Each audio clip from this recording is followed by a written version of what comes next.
Kronologi anak nekat bakar rumah orang tua di Cirebon gara-gara tak dibelikan motor.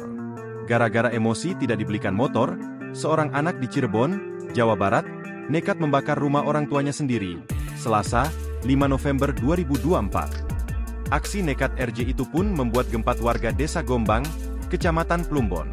Permintaan pelaku untuk dibelikan sepeda motor tidak dituruti karena bapaknya sedang tidak ada uang, kata Kapolsek Depok Polresta Cirebon AKP Affandi.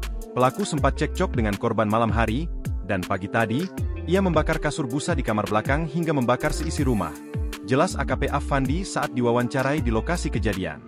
Haris, salah satu tetangga korban, yang rumahnya hanya bersebelahan dengan lokasi kebakaran, mengaku mendengar teriakan dan kegaduhan dari warga yang panik.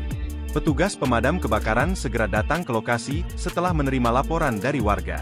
Dengan peralatan lengkap, mereka berusaha menjinakkan api agar tidak merembet ke bangunan lain di sekitar rumah korban.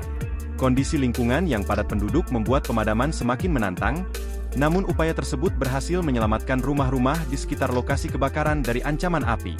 AKP Affandi memastikan bahwa tidak ada korban jiwa dalam insiden ini, karena Junaidi sudah keluar dari rumah saat pelaku memulai aksinya. Tim identifikasi Polresta Cirebon juga telah melakukan olah tempat kejadian perkara di lokasi kebakaran, dan mengamankan sejumlah barang bukti untuk keperluan penyelidikan lebih lanjut. Pelaku yang sudah tinggal bersama istri dan anaknya mengaku kecewa karena merasa tidak diperhatikan oleh ayahnya. Kini ia sudah ditangkap dan menjalani pemeriksaan lebih lanjut di Mapolsek Depok Polresta Cirebon, ujar Affandi. Download Tribun X sekarang, menghadirkan lokal menjadi Indonesia.